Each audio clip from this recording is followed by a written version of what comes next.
The radar operator blinked twice at the screen, then reached for his coffee with a trembling hand. The mug never made it to his lips. For 3 seconds, the entire air defense network of the Corvan military complex had gone completely blind. Not scrambled, not jammed, just absent, like someone had reached into the electromagnetic spectrum and carved out a perfect sphere of silence. When the systems flickered back online, there was nothing, no trace, no echo. Just the mountain wind howling through the canyon and the faint smell of ozone that the ventilation couldn't quite clear. Major Tariq Bashara had been monitoring that same sector for 11 years. He knew every bird migration pattern, every weather anomaly, every civilian flight corridor by heart. This was none of those things. He leaned forward, his reflection ghosting across the green glow of the display, and keyed his microphone. Control, Sector 7. We just lost 3 seconds of coverage. Clean drop, no residual signature. The voice that crackled back was annoyed, distracted. Atmospheric skip 7, log it and move on. But Bashara didn't move on. He replayed the gap frame by frame, watching the timestamp skip like a scratched record. 04:23:17, 04:23:20, 2 heartbeats of nothingness. And then, barely visible in the return bloom, a flicker. Not an aircraft, too small, too cold, more like a shadow with weight. He zoomed in until pixels became abstract art, and there, just for a single sweep of the radar, something had kissed the edge of detection and vanished into the thermal clutter of the mountains. Bashara saved the file with a file name he'd never use in an official report, Ghost One.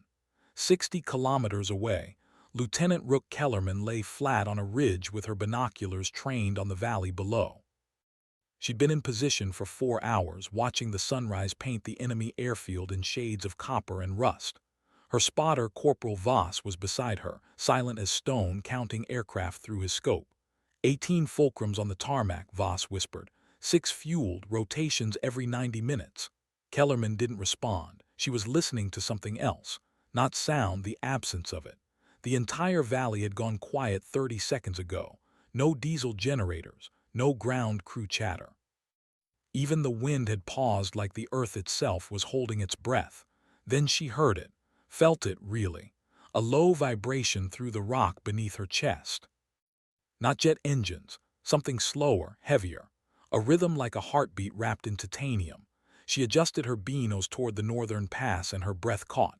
Through the morning haze, impossibly low, a shape materialized from the mountains themselves, angular, predatory. The nose was blunt and ugly, built for punishment rather than grace. Twin engines sat high on the fuselage, exhaust shimmering with heat distortion. And beneath the wings, clustered like iron grapes, hung enough ordnance to delete a city block from existence. The A-10 Thunderbolt II banked left with the casual brutality of a circling hawk, and Kellerman could see the pilot's helmet through the canopy, a silhouette against the brightening sky, scanning, calculating, deciding. On the vertical stabilizer, barely visible in the dawn light, was a call sign painted in faded white letters, Revenant. Kellerman grabbed her radio, but Voss's hand shot out, stopping her. "Wait," he hissed. "Just watch." The A-10 dropped lower, hugging the terrain so close its landing gear nearly kissed the treetops. No afterburner flash, no dramatic maneuvers, just surgical precision and patience older than both of them combined. Whoever was flying that aircraft had done this 1,000 times before, and they were about to do it again. In the control bunker, Bashara's screen erupted with contacts. Not 1, 12. Appearing simultaneously across 6 different sectors, each moving in patterns that made no tactical sense until you realized they were all converging on a single point, the ammunition depot at Grid 77 Alpha.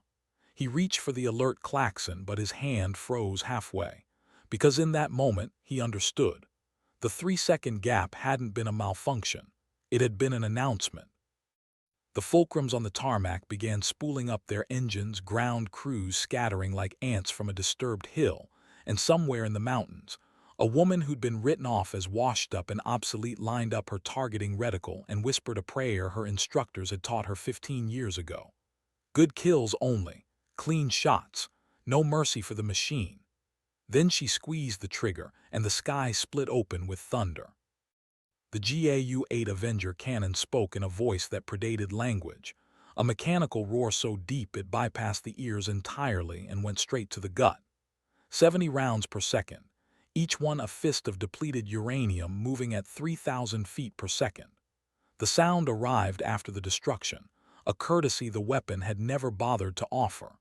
From his ridge position, Voss watched through his scope as the first ammunition bunker simply ceased to exist. No Hollywood fireball, no dramatic explosion. Just there, then not there, replaced by a crater and a rolling cloud of pulverized concrete. Jesus Christ, he breathed, but Kellerman was already marking targets on her datapad, calling out coordinates to someone on an encrypted channel. The A-10 pulled up from its gun run with the unhurried confidence of an apex predator, engines barely straining, and disappeared behind the eastern ridge before the first anti-aircraft battery even rotated in her direction. Bashara's bunker descended into controlled chaos. Alarms screamed. Officers shouted coordinates that were obsolete before they left their mouths. The 12 phantom contacts on radar had multiplied to 30, each one flickering in and out of existence like candle flames in wind. "Get those fulcrums airborne," someone screamed, but the fueled aircraft were already taxiing, pilots sprinting across tarmac still wet with morning dew. 3 made it to the runway. The 4th exploded in a fountain of jet fuel and shrapnel as another A-10, this one approaching from the south with its wings nearly perpendicular to the ground, stitched a line of cannon fire across the taxiway with such precision that the aircraft on either side remained untouched. Bashara watched his screen with the detached fascination of a man witnessing his own funeral. The attackers weren't following any doctrine he'd studied. They weren't trying to achieve air superiority or destroy the base. They were conducting surgery, removing specific organs from a living body, leaving everything else functional just to prove they could have taken it all. "Who are they?" his commanding officer demanded, gripping Bashara's shoulder hard enough to bruise. "Where's the identification?" Bashara zoomed in on the closest contact, enhancing until the image degraded into pixel soup, then sharpening again.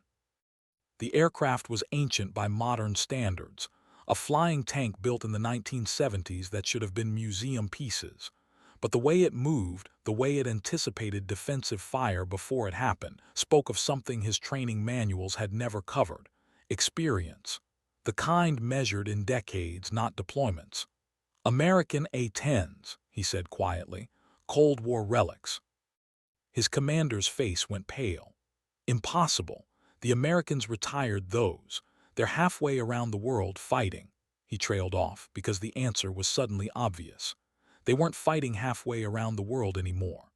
In her cockpit, Captain Myra Corvin listened to the steady rhythm of her breathing inside the helmet, the only sound louder than the twin General Electric turbofans pushing her through the mountain valleys at 350 knots.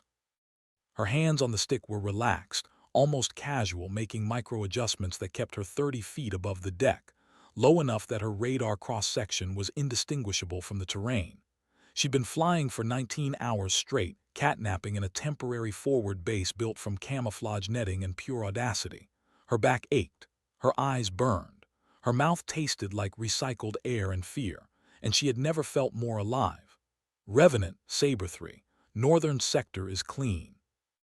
"RTB?" The voice in her ear was young, eager, still carrying the electric buzz of a first combat kill. Corvin smiled despite herself. "Negative, Sabre 3. We've got 2 more targets on the list. Stay low, stay fast. They're awake now." "Copy that, Revenant." A pause, then quieter. "That was beautiful shooting." She didn't respond to the compliment, couldn't let herself. "The moment you started believing your own legend was the moment you made the mistake that killed you." Instead, she banked hard right, pulling GS that made her vision tunnel, and acquired her next target through the heads-up display. Surface-to-air missile site, Grid 82 Charlie. 6 launchers, active radar. They'd seen her now, were tracking her, missiles already tilting skyward like accusing fingers. Corvin armed a AGM-65 Maverick, heard the lock tone singing in her headset, and thought about the letter in her locker back at base. The one she'd written 3 deployments ago and updated every 6 months. To whom it may concern, if you're reading this, she pickled the missile, watched it streak away on a pillar of white smoke, pulled up and away as the enemy radar locked onto empty sky. The SAM sight vanished in a flash that would have been beautiful if it hadn't represented 6 lives ended before breakfast. The Fulcrum pilot who finally made it airborne was either very brave or very new. Corvin suspected both. She watched him climb through her rearview mirror, an actual mirror, not a camera feed, because the A-10 was old enough to still believe in analog simplicity, and felt something close to pity. He was trying to turn inside her, to use his aircraft's superior maneuverability to get on her 6. Textbook tactics for a fighter engagement. But this wasn't a fighter engagement. Revenant, you've got a fulcrum on your tail. 11 o'clock high and diving. Ghost 2's voice, calm and professional, spotting for her from somewhere in the thermal soup of the mountains. I see him, Corvin replied, and did something the Fulcrum pilot's instructors had probably never covered. She slowed down, not dramatically, not enough to stall, just bled off 50 knots of airspeed while simultaneously deploying flares and chaff in a pattern that turned her infrared signature into a constellation. The Fulcrum pilot, committed to his dive, overshot. For 3 seconds he hung in the sky directly ahead of her, canopy glinting in the morning sun, probably realizing his mistake but unable to correct it. Corvin didn't take the shot. Could have. The GAU-8 would have turned that $30 million fighter into confetti, but she was here for infrastructure, not pilots. Not today. She rolled inverted, pulled negative GS until her harness cut into her shoulders and dove for the deck, leaving the Fulcrum to chase ghosts. Revenant is defensive, heading east. Ghost 2, you're clear to engage secondary targets. Copy, Ghost 2 is in hot. The next 10 minutes were a masterclass in low-altitude strike warfare. Corvin's flight, 4 A-10s total, though the enemy probably thought they were facing 20, systematically dismantled the base's ability to project power. Fuel depot. Communications array. The backup power grid, each target selected not for dramatic effect but for strategic paralysis. They weren't trying to win a war, they were trying to buy time. Voss, still watching from the ridge, had given up trying to count explosions. Who the hell are these people, he asked, more to himself than Kellerman. She was packing up their gear with efficient movements, already thinking 3 steps ahead. Contract pilots, she said. Ex-military. The kind who got tired of being told they were obsolete. Obsolete, Voss gestured at the burning base below. They just took apart an entire military complex in 15 minutes. Kellerman shouldered her pack and started down the ridge, moving quickly now that stealth was secondary to extraction. That's why they got rid of her, she said. Too expensive, too old, too effective at a job nobody wanted done anymore. Her. But Kellerman was already on the radio, calling for their pickup. Bashara sat in the sudden silence of the bunker, watching his screen fade to static as the last communications relay went offline. Outside, he could hear secondary explosions as fires found things that wanted to burn. The attack had lasted 17 minutes from first contact to last confirmed hostile departure. In that time, they'd lost 60% of their operational capability, and exactly 0 defensive positions had successfully engaged the attackers. His commanding officer was on the phone with someone important, his voice climbing octaves as he tried to explain how ancient American ground attack aircraft had penetrated their airspace without warning and departed without consequence. Bashara wasn't listening. He was staring at the frozen image on his screen, the single frame he'd managed to capture during the initial pass. The A-10 in profile, low and fast, with that word painted on the tail. Revenant. He'd looked it up in his English dictionary during the attack while everyone else was panicking. One who returns from the dead, a ghost with purpose. Underneath the call sign, smaller, was something else, a name stenciled in regulation lettering. CPT-MCORVAN. He took a screenshot with his phone, even though regulations said he shouldn't, even though he could be court-martialed for it. Because he understood, sitting there in his broken bunker with smoke drifting through the ventilation, that he'd just witnessed something historians would argue about for decades. The problem with ghosts, his grandmother used to say, was that they never stayed buried when they still had work to do. Corvin leveled out at 200 feet, following a river valley west toward the extraction point. Her fuel gauge was kissing the reserve mark. Her shoulders felt like someone had been hitting them with a hammer. And her radio was full of chatter from pilots half her age, all of them buzzing with adrenaline and disbelief. "Did you see that gun run, clean as surgery? Thought I was dead when that SAM locked, then Revenant just deleted it. How long has she been flying?" That last question hung in the radio silence for a moment before Ghost 2 answered, his voice carrying the weight of someone who knew the story. "Longer than most of you have been alive." Corvin smiled, but there was no joy in it. Just tired recognition of a truth she'd been living with for 15 years. She keyed her mic. "Cut the chatter. We're not clear yet. Maintain spacing and stay below radar." "Copy, Revenant." But she could hear it in their voices. The shift. 30 minutes ago, she'd been the old lady they'd been saddled with. The has-been who'd somehow gotten command despite being past her prime. Now she was something else. She hated that it had taken violence to earn their respect. Hated that she'd needed to prove herself all over again to kids who should have been learning from her experience rather than questioning it. But that was the job. Had always been the job. The extraction point came up fast, a dry lakebed marked only by tire tracks and the shimmer of heat rising from cracked earth. 4 A-10s touched down in sequence, landing gear kissing dirt with barely a bounce, and taxied toward the camouflaged fuel trucks that represented the difference between getting home and becoming prisoners. Corvin shut down her engines and sat in the cockpit for a moment, listening to the turbofans wind down, feeling the heat of the day start to seep through the canopy. Her hands were shaking now, the adrenaline finally catching up. She squeezed them into fists until they stopped. Professionalism first.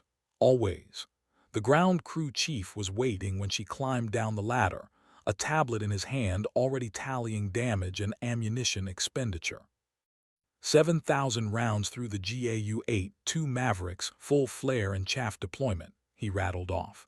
Took some small arms fire on the port stabilizer, but it's cosmetic. She'll fly.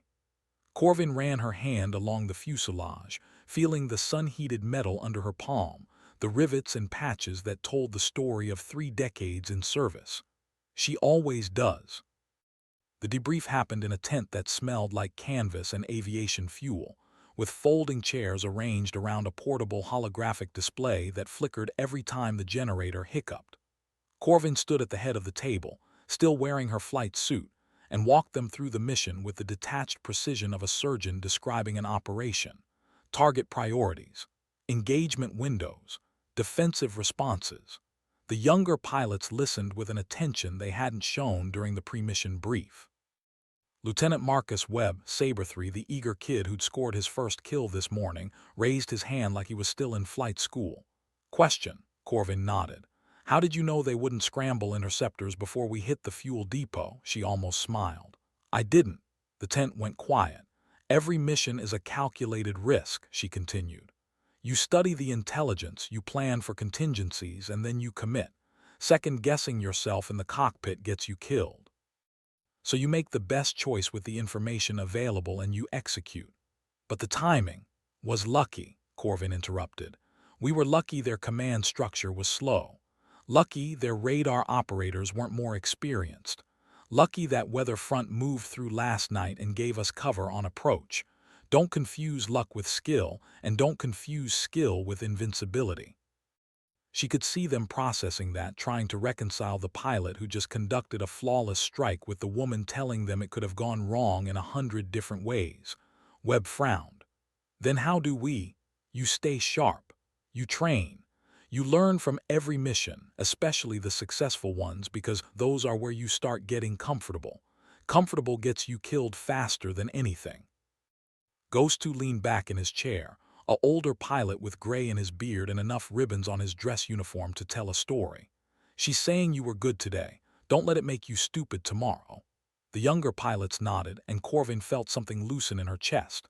They were learning, still green, still carrying that dangerous confidence of youth, but learning. The real debrief happened an hour later, after the others had dispersed to maintenance checks and meal rations. Corvin stood alone outside the command tent, watching the sun set over mountains that belonged to a country she'd never officially been in, for a mission that would never appear in any official record. Colonel Nakamura found her there, 2 cups of coffee in his hands, both probably terrible but hot enough to matter. "You made it back," he said, handing her one. "So did the kids." "They're not kids, Myra." She took a sip. It was worse than she'd expected. "They are compared to this aircraft." Nakamura looked at the row of A-10s being serviced, their battle-scarred fuselages telling stories in dents and patches. "You know Washington is going to ask for a full accounting." "Let them ask. They're going to want to know how 4 decommissioned aircraft managed to—" "7 aircraft," Corvin corrected. "The other 3 hit targets in the southern sector while we were drawing attention north, and they're not decommissioned. They're repurposed. There's a difference." Nakamura smiled despite himself. "You're going to give some senator a heart attack when they figure out what you've been doing out here." "They told us these aircraft were obsolete," Corvin said quietly. "Too slow. Wrong mission profile for modern warfare. So they mothballed them and moved on to drones and stealth bombers and all the expensive toys that look good in recruitment videos. But wars aren't fought in recruitment videos. They're fought in mountains and valleys and urban sprawl where speed isn't everything, and sometimes you need a pilot who can make decisions faster than a satellite uplink." She gestured at the A-10s. "These aircraft were designed to loiter to survive, to bring pilots home. That philosophy went out of fashion. So did pilots like me." Nakamura was quiet for a moment. "The mission logs are already being classified, above top secret. This conversation never happened." "Good. But Myra, they're going to want you back. After today, after what you proved." "I didn't prove anything except that old tools still work if you maintain them properly." She finished her coffee and crushed the cup, a small violence that felt satisfying. "I'm not interested in being a symbol, Colonel. I'm interested in doing the job. Even if that job doesn't officially exist." She met his eyes. "Especially then." Bashara's report took 3 days to write and was immediately classified at a level that meant even he couldn't access it anymore. But before it vanished into the bureaucratic void, before it became a sanitized summary stripped of all the details that mattered, he made sure to include everything. The 3-second radar gap, the surgical precision of the strikes, the call sign painted on a tail that had no business being in his airspace. His superiors read it with expressions that ranged from disbelief to anger to something that might have been grudging respect. "This is impossible," the general said, dropping the report on his desk like it was contaminated. "These aircraft were retired years ago. Our intelligence was wrong," Bashara said. "He'd been promoted after the attack, a reward for being the only person in the bunker who'd kept his head. It felt like a punishment.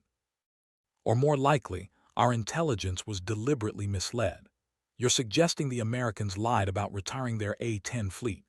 I'm suggesting they announced a retirement that was selective." Bashara pulled up a satellite image on the general's computer, pointing to a civilian airfield in Eastern Europe that looked abandoned in official records.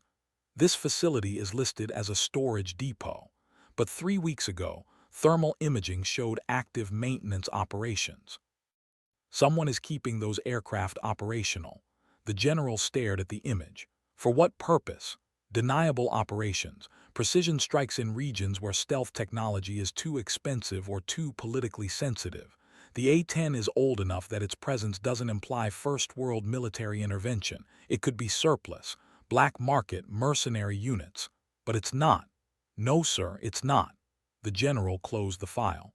"This stays between us. If word gets out that we were defeated by museum pieces—" "It wasn't the aircraft that defeated us," Bashara said quietly. "It was the pilot." He thought about that frozen image, the name stenciled under the call sign. "Captain Myra Corvin. I looked her up, 23 years of service, 3 combat deployments, instructor pilot. Then she disappeared from official records 5 years ago." "Disappeared. Retired. Or that's what the paperwork says. But retirement doesn't explain how she's flying combat missions in a supposedly decommissioned aircraft."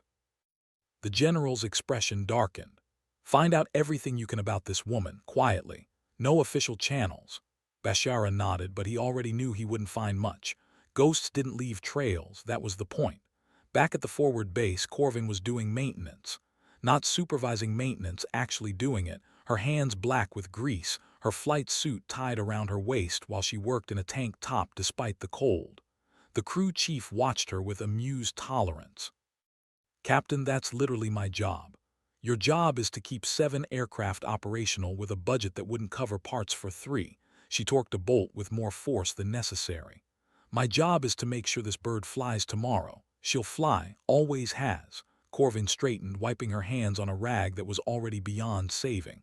"That's what worries me. She's been flying on spare parts and prayer for 3 years. Eventually the math catches up. Not today, though. No, not today." She looked at the A-10, really looked at it, seeing past the battle damage and the patched panels to the elegance underneath. People who didn't fly them thought they were ugly, brutal, all function and no grace, but Corvin knew better. The A-10 was beautiful the way a cathedral was beautiful, designed with absolute clarity of purpose, every line and surface contributing to a single goal: survival, protection, getting the pilot home. She'd been 23 when she'd first sat in this cockpit, fresh out of flight school and convinced she was invincible. The aircraft had taught her otherwise. Gently, patiently, with lessons written in turbulence and equipment failure and moments of sheer terror that had refined her from an arrogant kid into something more useful, a professional. "Captain," she turned. Webb was standing at the edge of the maintenance area, holding a tablet and looking uncertain. "What is it, Lieutenant?" "I was reviewing the mission footage. Your gun run on the ammunition depot. The angle of approach doesn't match standard doctrine for hardened targets." Corvin smiled. "That's because standard doctrine assumes you're engaging from medium altitude with guided munitions. But you went low." "I went low because the target was in a valley with overlapping SAM coverage. High altitude meant eating a missile. Low altitude meant using terrain masking." She took the tablet, pulling up the footage, her finger tracing the path she'd flown. "See here, I came in behind this ridgeline which blocked their radar until I was inside minimum engagement range. Then it was just a question of accuracy." Webb studied the video, his young face intense with concentration. "But the margin for error was non-existent." "Yes," she handed back the tablet. "That's why you practice. Why you know your aircraft's capabilities better than you know your own name. Why you don't get cocky." "Is that what they taught you?" "That's what experience taught me. Usually right after I ignored what they taught me." She could see the question forming in his eyes, the one they all wanted to ask but were too polite or too intimidated to voice. "How does someone like you end up here, flying decommissioned aircraft in unofficial wars for a command structure that doesn't exist?" She decided to answer it anyway. "I was a weapons instructor at Nellie," she said. "Best job in the Air Force, training the next generation, refining tactics, actually making a difference. Then budget cuts came. They decided the A-10 was obsolete and by extension so was I. That's politics," Corvin finished. "And politics doesn't care about effectiveness. It cares about optics and balance sheets. So they mothballed the aircraft I'd spent 2 decades mastering, offered me a desk job at the Pentagon, and expected me to smile and accept it. But you didn't. I took the retirement package, went home, lasted 3 months before I wanted to put my fist through a wall. Then Colonel Nakamura called." She gestured at the base around them, the organized chaos of a military operation that officially didn't exist. This is what happens when people who actually understand warfare get tired of waiting for permission. Webb was quiet for a moment. "My father said you were a legend, that pilots still tell stories about your training scenarios. Your father flew F-16s, retired now, but he said if I ever met you I should." Webb hesitated. "I should listen." Corvin felt something crack in her chest, a small fissure in the armor she'd maintained for so long. "Your father's a smart man. What's his name?" "Colonel Davis Webb. He was at Ballard in 2007. The name triggered a memory, sharp and clear. A training exercise gone wrong, a hydraulic failure, a pilot who'd kept his aircraft stable long enough for his wingman to clear the area before ejecting. "I remember him," she said quietly. "He saved lives that day. He said you were the one who taught him how." The conversation was interrupted by Nakamura's voice over the PA system, calling all pilots to the command tent. Corvin and Webb exchanged glances, the easy camaraderie of a moment ago replaced by professional alertness. Mission briefings at sunset usually meant someone somewhere needed something destroyed before sunrise. The tent was crowded when they arrived. All 7 pilots from the forward unit, plus 2 she didn't recognize, contractors by the look of them, older, carrying themselves with the relaxed confidence of people who'd seen everything and weren't impressed anymore. Nakamura waited until everyone was settled before speaking. Intelligence indicates a high-value target in Sector 9. Mobile Command Post. 6 vehicles, heavy security, moving through hostile territory toward the border. He pulled up satellite imagery showing a convoy snaking through mountain roads. They'll cross into neutral territory in 18 hours. We need them stopped before then. Rules of engagement, Corvin asked. Authorized to engage, minimize collateral damage, confirm target before firing. He looked directly at her. This one's political, Myra.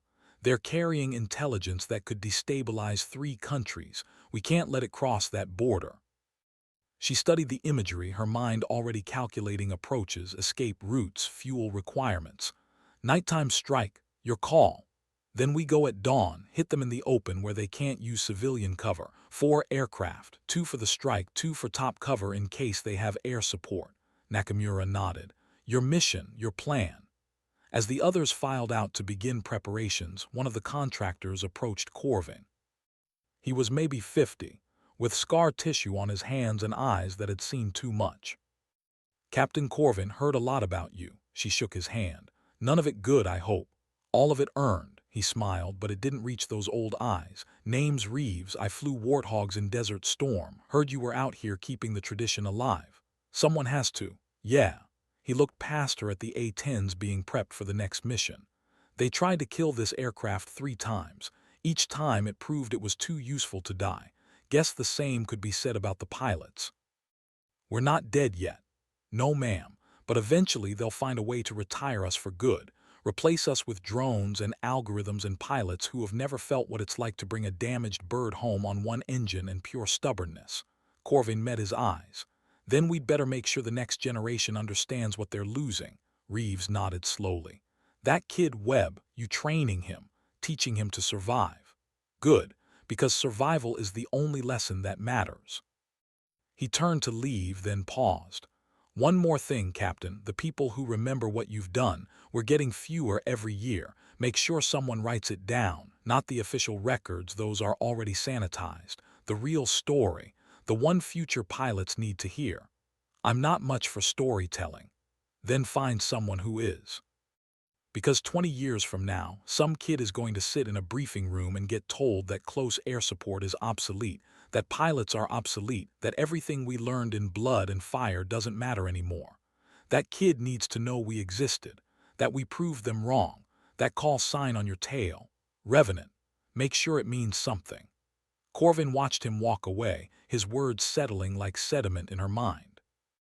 The mission prep continued around her, fueling, arming, checking systems with the methodical care of people who knew their lives depended on attention to detail. But she was thinking about stories, about legacy, about the difference between history and memory. The A-10 would be retired someday. Maybe next year, maybe in a decade. And when that happened, the pilots who'd mastered it would scatter, their knowledge evaporating like morning dew. Unless someone wrote it down. Not the sanitized after-action reports, but the truth. The fear and triumph, the impossible decisions, the moments of grace under pressure that couldn't be captured in regulations or doctrine. She pulled out her phone, opened a new note, and started writing. My name is Captain Myra Corvin. Call sign, Revenant. This is what they don't teach you in flight school. The mission launched at 4:30, 4 A-10s lifting off from the desert hardpan with running lights dark, climbing into a sky still purple with pre-dawn darkness. Corvin flew lead, with Webb on her wing. Ghost 2 and a pilot called Havoc formed the second element, high and offset, ready to engage any air threats. The convoy was exactly where intelligence said it would be, moving fast through a mountain pass, trying to reach the border before daylight exposed them.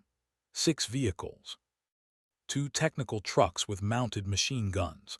4 armored transports, traveling in a tight formation that would be tactically sound if they were worried about ambush. They weren't worried about air attack. Not out here, not this deep in territory they controlled. That was their first mistake. Corvin descended to 200 feet, using the terrain to mask her approach, and armed her weapons. The GAU-8 spooled up with a whine that vibrated through the airframe. Tally target. Engaging in 30 seconds. Copy lead. Havoc has your back. She pulled up just enough to clear the ridgeline, and the convoy appeared below her like toys arranged by a careful hand. She could see the heat signatures through her targeting pod, could see the slight swerve as the lead vehicle's driver noticed something wrong, could see them realize too late that the distant thunder wasn't weather. Her finger found the trigger. The cannon roared. 20 years of training and experience and hard-won wisdom compressed into 3 seconds of absolute precision. The lead vehicle disintegrated. The second swerved and rolled. The technical trucks tried to bring their weapons to bear, but she was already past them, Webb following her through with his own guns blazing. And by the time they completed their run, 5 of the 6 vehicles were burning. The 6th had stopped, its occupants spilling out with their hands raised, smart enough to know when they were beaten. Revenant cease fire, target neutralized. She pulled up, climbing back to altitude, her heart hammering with familiar adrenaline. Below, the convoy burned, mission accomplished, intelligence secured. Just another day in a war that didn't exist, flown by a pilot who'd officially retired. Ghost 2's voice crackled in her headset. Clean kills, Revenant, textbook. But Corvin was thinking about Reeves's words, about stories and legacy, about the kid who would sit in a briefing room 20 years from now and need to understand what had been lost. She keyed her mic. Webb, you recording this mission? Yes, ma'am, full gun camera footage. Good, make sure it's preserved, all of it, not just the successful parts. Ma'am, the missed shots, the moments of uncertainty, everything, because someday someone's going to need to learn from it. There was a pause then. Understood, Captain. I'll make sure it's archived. They flew home as the sun rose, 4 A-10s in loose formation, their shadows racing across the mountains below. Corvin looked out at the other aircraft, at the pilots who trusted her enough to follow her into combat, and felt the weight of responsibility that came with experience. She was 46 years old. She'd been flying combat missions since some of these kids were in elementary school.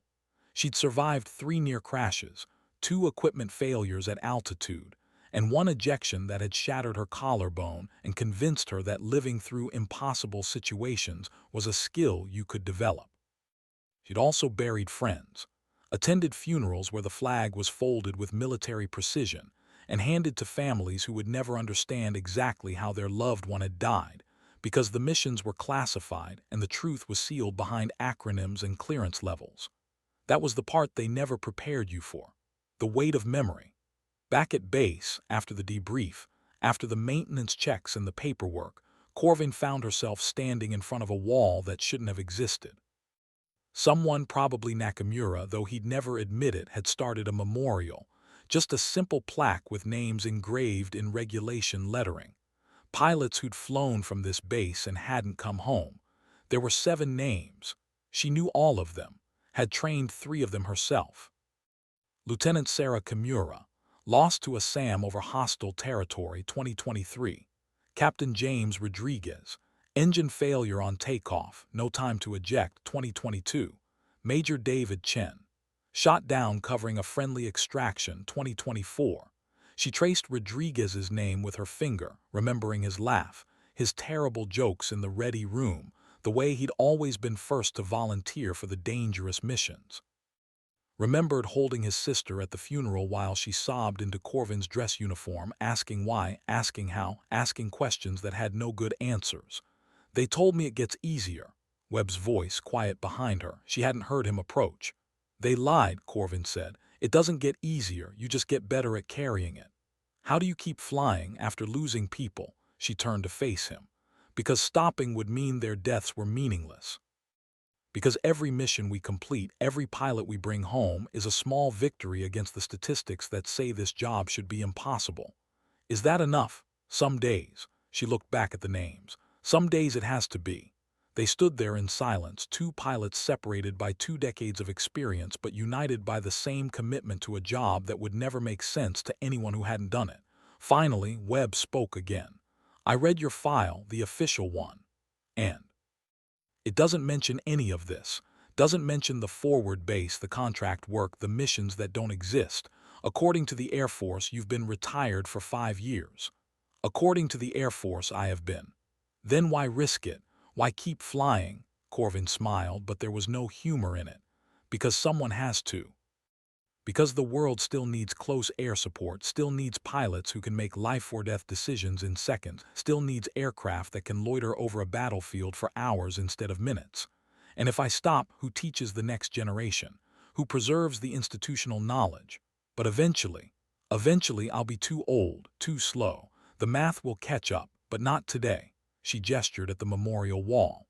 "Today I'm still here, still flying. Still trying to make sure their sacrifice meant something." Webb nodded slowly, and she could see him processing that, trying to reconcile the mythology of the legendary instructor pilot with the reality of a middle-aged woman who chose to fly obsolete aircraft in unofficial wars because the alternative was unthinkable. "Will you teach me?" he asked. "I mean really teach me. Not just tactics and procedures, but how to carry this, how to keep going." Corvin looked at him, this kid with his father's eyes and his own determination, and felt something shift. Not hope exactly, more like recognition. "That's what I've been doing, Lieutenant. I know, but I want to understand it, the way you fly, the way you think. Because someday, you're right, you won't be here, and someone needs to remember." She thought about Reeves's words again, about legacy and memory and the stories that survived when official records failed.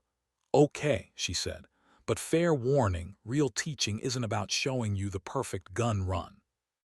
It's about showing you the mistake that almost killed me, and the mistake that did kill someone else, and the 1,000 small decisions that separate a good pilot from a dead one.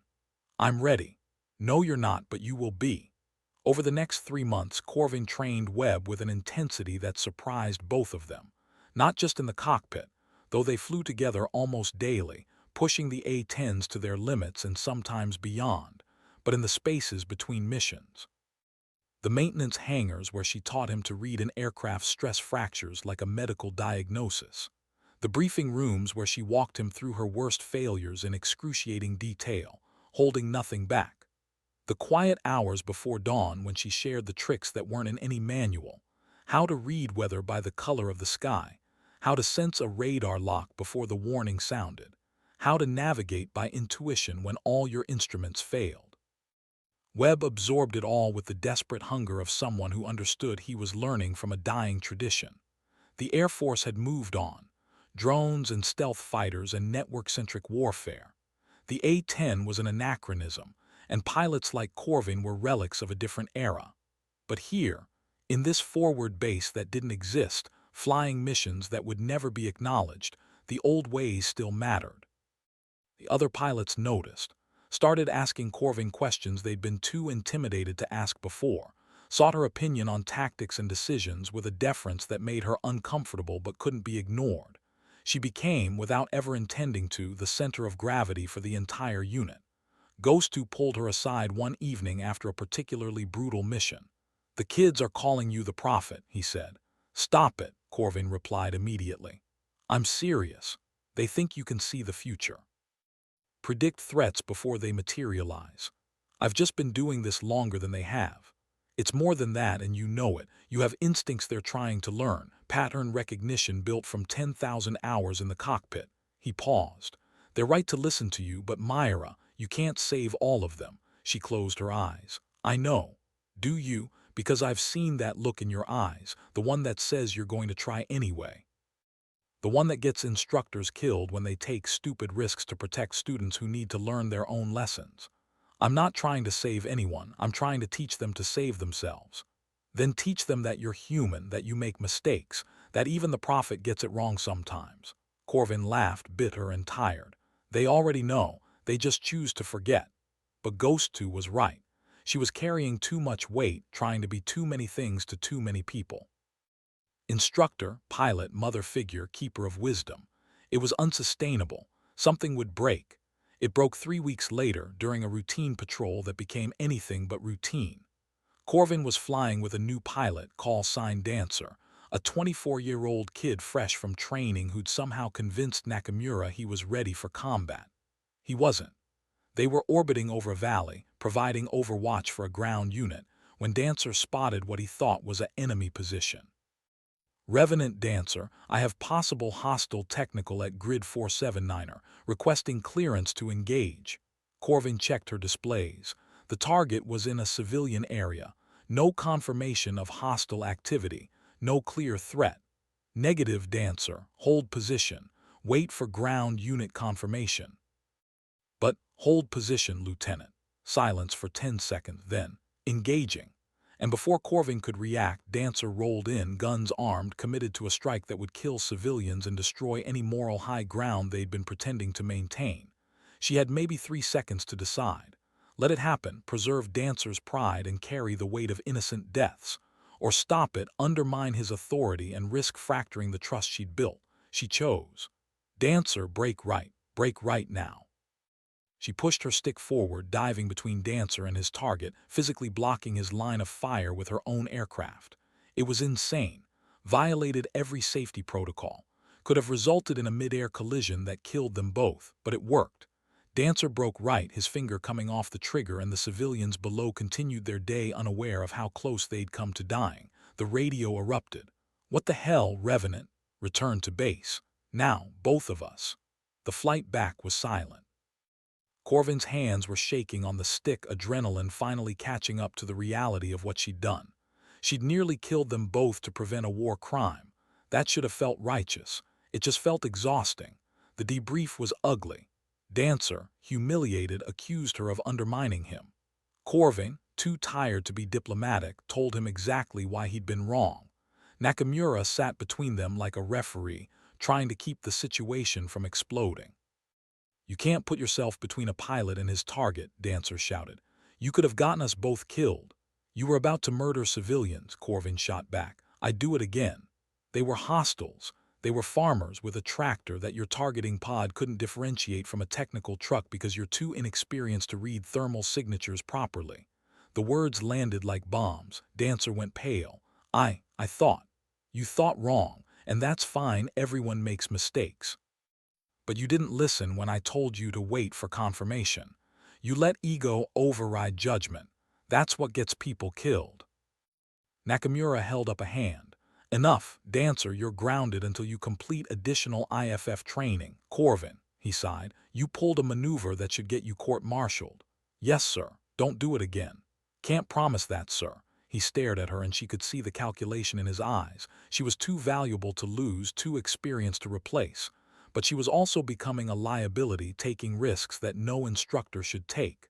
We need to talk, he said, privately. They walked to the edge of the base where the desert stretched endless under a sky turning purple with dusk. Nakamura lit a cigarette, offered her one. She declined. I can't have you playing hero, Myra. I'm not. Yes, you are. You're trying to be everyone's savior, taking responsibility for their mistakes, putting yourself in danger to protect them. It's noble. It's also going to get you killed. She wanted to argue, but the words wouldn't come, because he was right.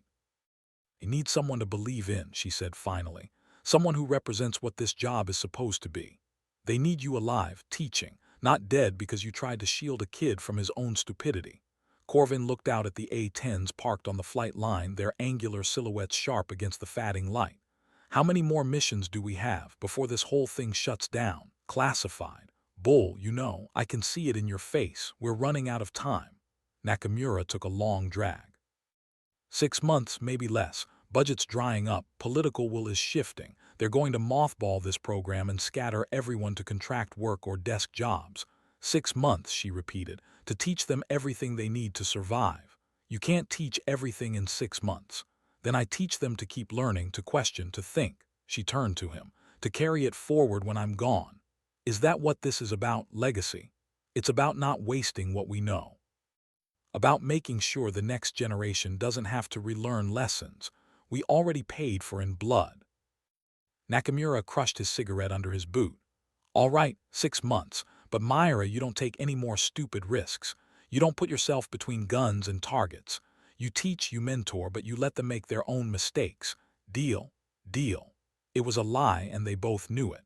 But it was the lie they needed to move forward. The final months were a blur of training, missions, and moments of grace under pressure that would have seemed impossible 6 months earlier. The pilots who'd arrived green and uncertain left as professionals, carrying themselves with the quiet confidence of people who'd been tested and survived. Webb graduated from student to instructor, teaching newer pilots the lessons Corvin had taught him. Dancer, after his humiliation, threw himself into training with an intensity that was almost frightening, determined to never make the same mistake twice. Ghost 2 started documenting everything: tactics, procedures, the informal knowledge that lived in conversations and debriefs rather than official manuals, building an archive for a future that might never acknowledge it existed. And Corvin flew. Mission after mission, training flight after training flight, pushing herself and her aircraft to the ragged edge of capability, because that was where the important lessons lived. She felt time running out like fuel draining from a tank. Every day was one day closer to the end of this strange, semi-official command. One day closer to the moment when the A-10s would be grounded for good, and the pilots would scatter to whatever came next. She started writing more in the evenings. Not official reports, but stories. The mission where everything went wrong, but they survived anyway. The time Webb froze on final approach and talked himself through it. The night they lost power and flew home on battery power and prayer, with Ghost 2's voice in her headset guiding her to an emergency strip she couldn't see. The truth, unfiltered and raw. When Nakamura found her typing one evening, coffee cold beside her laptop, he didn't say anything. Just read over her shoulder for a moment, nodded, and walked away. He understood. They were building something that would outlast the program, outlast the aircraft, outlast themselves. A record, a testament. Proof that they'd been here, that they'd mattered, that the work they'd done was worth remembering. 3 days before the official shutdown, Corvin led one final training mission. All 7 pilots, flying in formation, conducting mock strikes against targets that existed only on their displays. It was ceremonial, unnecessary, the kind of thing you did because endings needed ritual. They flew at sunset, the sky painted in colors that didn't have names, and for 30 minutes, nothing existed except the aircraft, the mission, and the perfect clarity that came from doing something you'd spent your entire life learning to do. When they landed, the ground crew was waiting with champagne they'd somehow acquired from God knew where. Someone had painted "Final Flight" on one of the A-10s in chalk. There were photographs, handshakes, the forced cheer of people pretending this wasn't an ending. Corvin stood apart, watching, trying to memorize faces and voices and the particular quality of light through the dust. Webb found her there, 2 glasses in hand. "You're not celebrating." "I don't feel like celebrating the end of something important." "It's not ending, not really." He gestured at the other pilots. "We're taking this with us, everything you taught us, the way you think, the way you fly. That doesn't disappear just because the program shuts down. Maybe, no maybe about it." He handed her a flash drive. "Ghost 2 and I compiled everything. Every mission recording, every debrief, every random lesson you taught in the maintenance hangar at 3 a.m. It's all here, encrypted, backed up, ready to be shared with whoever needs it." Corvin turned the drive over in her hands, feeling the weight of what it represented. The Air Force will never officially acknowledge this. So, the people who need to know will find it. That's how knowledge survives, through back channels and unofficial networks and pilots who care enough to look for the truth. She pulled him into a hug, sudden and fierce, this kid who'd become a pilot, who'd become something like a son. "Thank you," she said. "For what?" "For listening, for learning, for giving a damn." The party continued around them, but Corvin slipped away after an hour, walking out into the desert where the noise faded and the stars became impossible to count. She thought about the last 20 years, the thousands of hours in cockpits, the hundreds of missions, the students who'd become instructors who'd teach the next generation. Thought about the A-10, that ugly, beautiful, impossible aircraft that refused to die no matter how many times they tried to kill it. About the pilots who'd learned to love it despite its age, despite its limitations, because it brought them home. About legacy and memory and the difference between official history and lived truth. Her phone buzzed. A message from an unknown number. Captain Corvin, my name is Lieutenant Sarah Yamamoto. I'm currently stationed at Nellie's, transitioning from F-16s to something new. I was told you might have information about A-10 tactics that isn't in the official curriculum. Is there somewhere we could talk? Corvin smiled, typed a response, and hit send. Then she looked up at the stars, at the endless sky that had been her home and her classroom and her proving ground, and knew with absolute certainty that the story wasn't over. It was just changing form, from pilot to teacher, from teacher to mentor, from mentor to memory, from memory to legend. And legends, unlike aircraft and programs and official records, couldn't be decommissioned. They lived in the stories pilots told each other in ready rooms and bars and quiet moments before dangerous missions. They lived in the muscle memory of a perfect gun run, in the instinct that warned of danger before the instruments confirmed it, in the voice in your headset that talked you through the impossible and brought you home. They lived in the sky itself, in the spaces between clouds where sunlight turned aluminum into gold, in the moment of transition between earth and air when gravity released its hold and you became something more than human. Just another pilot, just another mission, just another story worth telling. Corvin walked back toward the base, toward the celebration that was winding down, toward the future that was uncertain but no longer frightening, because she'd done the work, passed the torch. Made sure that the next generation understood what mattered and why. The rest was up to them. And as she walked, she could almost hear it, the distant thunder of turbofans, the mechanical roar of a cannon that spoke in a language older than words, the radio chatter of pilots who would never meet but were connected by something deeper than official channels could contain. The sound of a tradition refusing to die, the sound of knowledge becoming wisdom, the sound of a ghost with purpose finishing its work. Revenant. Returned from the dead, still flying,